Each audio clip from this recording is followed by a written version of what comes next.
Have you ever wondered why you always reach for that same blue shirt, or why you picked that specific green for your phone's background? What if I told you those little choices are actually saying a lot more about you than you think? Today, we're diving into what your favorite color might be whispering about you. Seriously, just think about it for a second. Why are you drawn to certain colors over others? Maybe it's the color you paint your walls, the car you drive, or even the mug you grab for your coffee every morning. You might think these choices are totally random, but a whole field of psychology suggests they're actually little clues coming from deep inside. And this all boils down to something called color psychology. It's way more than just feeling blue or seeing red. It's the actual study of how different colors can physically and emotionally affect us, our mood, our actions, even our heart rate. For instance, some really cool research has shown that fiery reds can actually stimulate adrenaline, while cool blues can literally have a calming effect on our entire nervous system.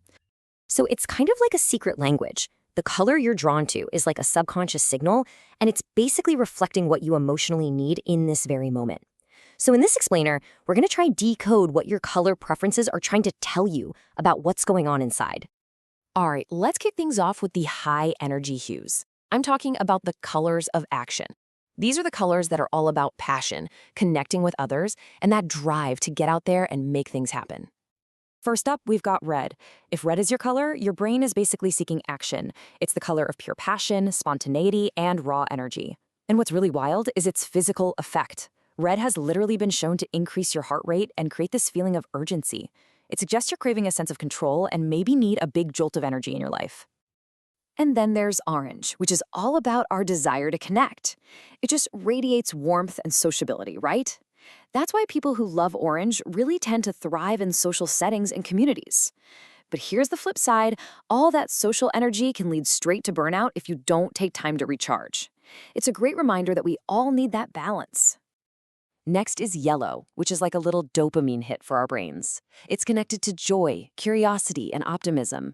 If you love yellow, chances are you're super creative and just buzzing with new ideas. The only catch? Without a clear path to channel all that amazing energy, you might end up feeling a little restless or even anxious. So you can see the contrast, right? On one hand, you have the high-octane, urgent passion of red, and now we're going to pivot to almost its complete opposite, the deep need for stability and logic that's so often represented by the color blue. It just goes to show how differently colors can speak to what we need. And that brings us perfectly to our next group, the colors of calm. These are the hues that tap into a deeper need for peace, for safety, and for taking a journey into our own inner thoughts and feelings. Let's start with green, which almost always signals a need for healing. Green sits right in the very center of the visible color spectrum, and that's probably not a coincidence. It represents balance, renewal, and nature. So if you find yourself gravitating towards green, it might be a sign that you're searching for some peace after a chaotic time, trying to find your way back to your true self. Next, we have blue.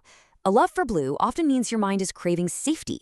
It's the ultimate color of calm, logic, and trust. I mean, think about it. So many banks and hospitals use blue in their logos for a reason. They want to seem stable and trustworthy. If you're a blue person, you might be a bit more introverted and thoughtful, and you really need that sense of emotional security to feel like you can grow. And then we get to purple, which is all about a mind turned inward. It's this really fascinating mix, blending the fiery energy of red with the deep calm of blue. It symbolizes things like spiritual depth, creativity, and intuition. People drawn to purple are often dreamers, the artistic and philosophical types who are always looking for a deeper meaning in everything. Okay, for our final group, let's explore the colors of foundation and feeling. These are the shades that really ground us and speak to some of our more tender, protective, and fundamental needs. Let's start with two colors that speak to our softer side. First, pink. There's some incredible research showing that certain shades of pink can actually reduce aggression. It really reflects a desire for gentleness and emotional safety. And then there's white, the color of a fresh start.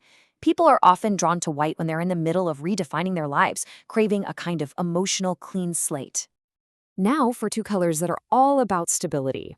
Black gets a bad rap sometimes, right? But in color psychology, it's not about negativity. It's about power, depth, and the need to create strong emotional boundaries to protect yourself. Brown is a bit more straightforward. It's all about being grounded and comfortable. It signals a deep need for security and connection, especially when life feels a little shaky. And what about when life just feels like too much? Well, that's where turquoise and silver might come in. If you're drawn to turquoise, you might just be feeling totally overwhelmed and need some space to breathe and let go of control. Silver, on the other hand, points to a need for harmony and calm. It suggests a desire for mental clarity when you're trying to navigate a really complex situation. Okay, so after hearing all of that, you might have your color all picked out. But wait, here's the big twist. Your favorite color is not a permanent personality trait. It's part of your evolving color story. I want you to really think about this for a second. Is your favorite color today the same one you had as a kid? For most of us, the answer is no. Maybe you loved bright pink when you were 5, but now you find yourself drawn to deep greens or black. That shift is totally normal, and it's actually telling you something really important. There's a beautiful idea from Gestalt theory that explains this perfectly. It says, we don't see colors in isolation. We see them through emotional context. What that really means is that our feelings about a color are tied to our memories and our current emotional state. A color you once loved might now be linked to a tough memory, while a new color might suddenly feel right because it represents exactly what you need now.